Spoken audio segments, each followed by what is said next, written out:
வணக்கம் நிக்கிதா. நிச்சயமாக திமுக இளைஞரணி நிர்வாகிகள் சந்திப்பு மேற்கு மண்டல மாநாடு நடைபெற உள்ளது. இந்த மாநாட்டில் 1,00,000க்கும் மேற்பட்டோர் பங்கேற்க உள்ளனர் என்று எதிர்பார்க்கப்படுகிறது. திமுக இளைஞரணி நிர்வாகிகள் சந்திப்பு மேற்கு மண்டல மாநாடு கோவை மாவட்டம் கருத்தம்பட்டியில் நடைபெற உள்ளது. இந்த மாநாட்டிற்கான ஏற்பாடுகள் பிரம்மாண்டமாக நடைபெற்று உள்ளது.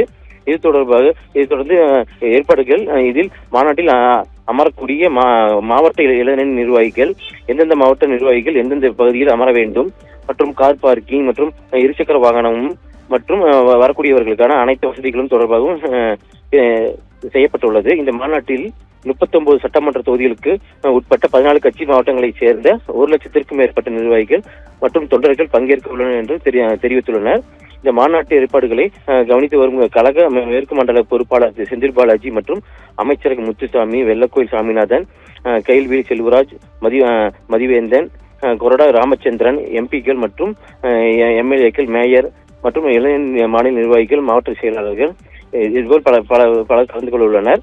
இந்த இளைஞரணி நிர்வாகிகள் சந்திப்பு மாநாட்டில் கலந்து கொள்வதற்காக சென்னையிலிருந்து விமானம் மூலம் நேற்று இரவு துணை முதல்வர் உதயநிதி ஸ்டாலின் கோவை வந்தார்.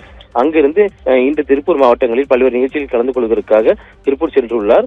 இந்த நிகழ்வை முடித்துவிட்டு இன்று மாலை 5 மணி அளவில் கோவை மாவட்ட கருத்தம்பட்டியில் நடைபெற உள்ள இளைஞரணி